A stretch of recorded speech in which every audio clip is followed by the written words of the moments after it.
I'm Dave Fernell, the editor of Imaging Technology News and Diagnostic and Interventional Cardiology magazine, and I'm here at the American Society of Nuclear Cardiology's Today Technology meeting in Chicago. And I have with me Prem Solman.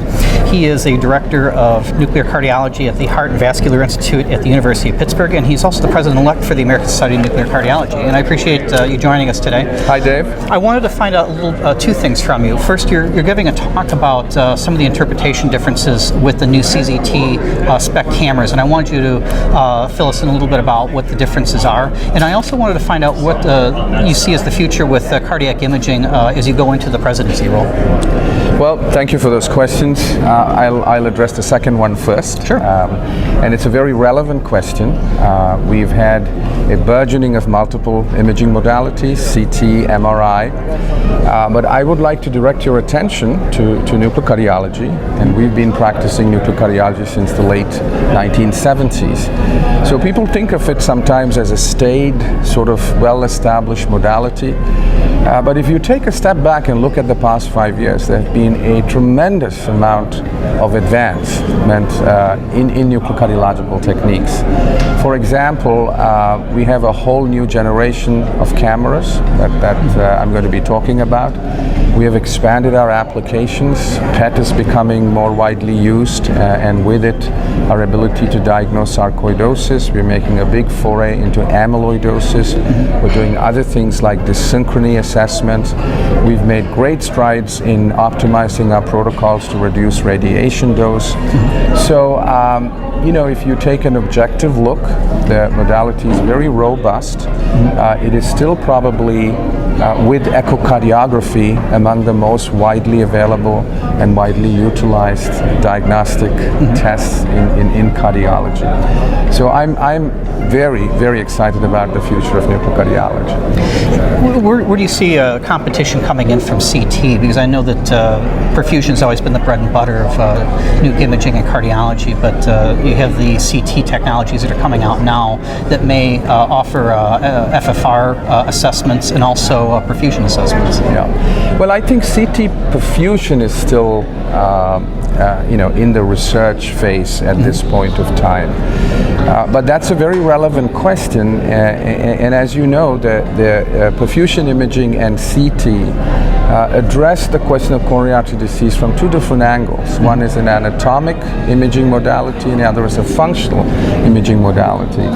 In my opinion, they are complementary, and as both become increasingly utilized in practice, we will evolve diagnostic algorithms and guidelines which will advise us about the specific populations that each of these modalities is best used in. And can you talk a little bit about the new CZT SPECT detectors? Right, I think this has been one of the most exciting developments, and it's the traditional gamma cameras are scintillation crystals, and this new technology is based on solid state detection, and there are a few advantages that come with solid state detector technology. One is that the new cameras have a much smaller footprint, much easier to use in terms of space requirements and things like that. With the newer, the Spectrum Dynamics camera, for example, the GE camera, the camera doesn't have to actually move around the patient.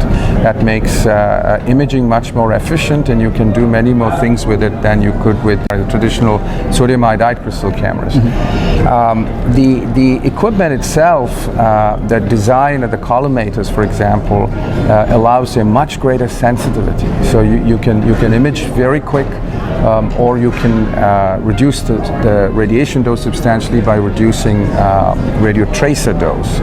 And so there are many advantages, and actually my institution, for example, is now trying to do flow quantification, absolute flow quantification, as we did with PET.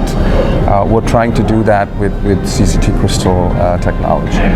And SPECT was one of those technologies, I think maybe 5-10 years ago when PET came out, that everybody thought, well, PET's probably going to supersede this as the new technology, and it really hasn't happened. Yeah. PET has distinct advantages, but SPECT is much more widely available. And the other big difference is the delivery of the tracer, right? I mean, with PET, For example, with ammonia, to use ammonia, you need to be close to a cytotron that produces ammonia. With rubidium, it is delivered in a generator. Whereas with the SPECT technology, we can get unit dose technetium tracers delivered very, very easily. So I think this is one of the reasons that the technology has taken longer than we expected to be widely implemented. But there has been a rapid increase in the centers doing cardiac PET in the past few years, which is very encouraging. And what are some of the differences between using a CZT detector technology and older SPECT technology in terms of reading? Well, the images look a little different. So we've been using CZT crystal technology for the past 3 years. We are very comfortable. We love that camera. In fact, at UPMC in my lab, we've done more than 5,500 studies now on our CZT crystal camera. We're very comfortable. So you have a little bit of experience. So there is. I do have a little bit of experience, but there is a learning curve, and it's not prohibitive, and anybody can learn how to read on a CZT crystal. Are there any nuances, new users or people thinking about buying a new SPECT camera might want to consider or think about? Well, I think anybody who's thinking of replacing old equipment, and I think equipment should be replaced as they age, should consider a CZT crystal camera. The efficiencies of the camera, the image quality, and the ability to do other things like maybe in the future flow quantification are very good reasons to go for CZT crystal technology. In terms of dose, where are the average doses at these days with SPECT, and how are they coming down? Yeah, with the old technology, the standard dosing for an average size patient is about 8 millicuries of technetium for a standard size patient, 8 to 10 millicuries for a resting image, and 3 times that, so about 30 millicuries, 24 to 30 millicuries for the stress study. If you do a standard rest first, rest stress single day protocol. What we do in our lab now as standard is a 5 millicurie rest and a 15 millicurie stress study, and that results in an average total body effective dose of about 6 millisieverts. And as you know, what the ASNC recommendation is to do more than 50% of your studies below than 9 millisieverts. So the CZT allows that very easily. Now you can go down much lower.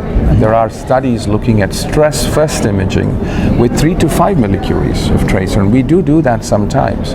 And with that protocol, the average dose is less than 2 millisieverts for a full study. Wow. That's an impressive reduction over the last few years. So yes, thank you very much for your time.